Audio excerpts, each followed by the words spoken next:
최근 방영된 연인 11회에서는 뜨거운 기대 속에 많은 시청자들이 큰 실망을 경험했습니다.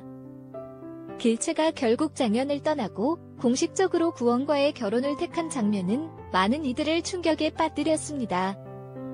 여러 시청자들과 함께 나 자신도 예상치 못한 전개에 당황했습니다. 이전까지 길채와 장현의 사랑은 어떤 어려움에 부딪히더라도 이겨내어 결혼으로 이어질 것으로 예상됐었습니다.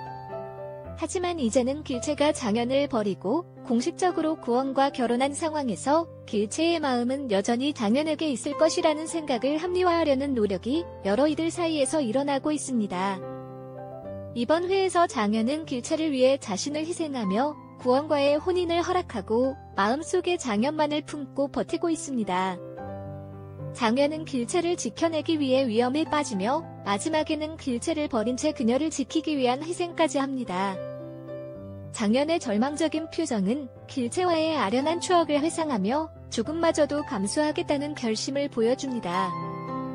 이제는 길채와 구원과의 혼인이 이루어졌지만 길채의 마음은 여전히 장현에게 기울어져 있습니다. 이런 상황에서도 여전히 길채와 장현의 로맨스에 몰입하기 어려울 것입니다. 하지만 12회에서는 여전히 장현과 길채의 이야기가 중심에 있을 것으로 보입니다. 이전 회에서 길채가 포로로 끌려간 길채를 장현이 찾게 될 것으로 예상됩니다. 그러나 길채를 찾아내는 과정에서 장현은 어려움에 부딪히게 되며 왕야의 집에서 고통스러운 시간을 보낼 것으로 보입니다. 예고에서 장현은 잊지 마소서, 끝까지 버티어 지키는 것은 자기 몫이니까라는 발언을 합니다.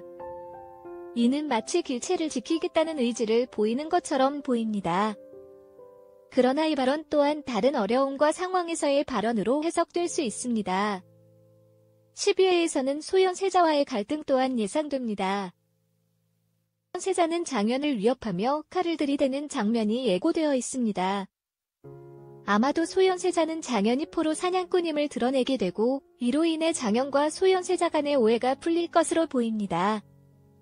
이런 상황에서 장현은 소현세자를 돕게 되면서 청에서의 영향력을 증가시킬 것으로 예상됩니다. 실제 역사에서 소현세자는 강빈과 함께 황무지 개척 사업을 성공적으로 진행했고 이때 조선인 포로들을 구출한 적이 있습니다. 드라마에서도 이러한 역사적 사건을 바탕으로 소현세자와 장현의 협력이 그려질 것으로 보입니다. 한편 구원은 길채가 납치되었다는 사실을 알게 되면서 충격을 받게 됩니다.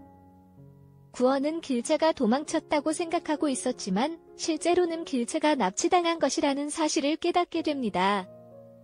그리고 남현주는 양은과 함께 길채를 찾아가기로 결심합니다.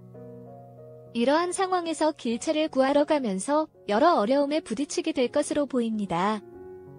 그리고 남현주는 도망온 포로들을 청에 돌려보내는 상황에서 우리 백성들을 위해 힘을 실어달라고 소상을 올리게 됩니다. 그러나 길채를 납치한 사실을 알게 된 후에는 장현과의 재회를 위해 힘을 모아 길채를 찾아 나설 것으로 예상됩니다.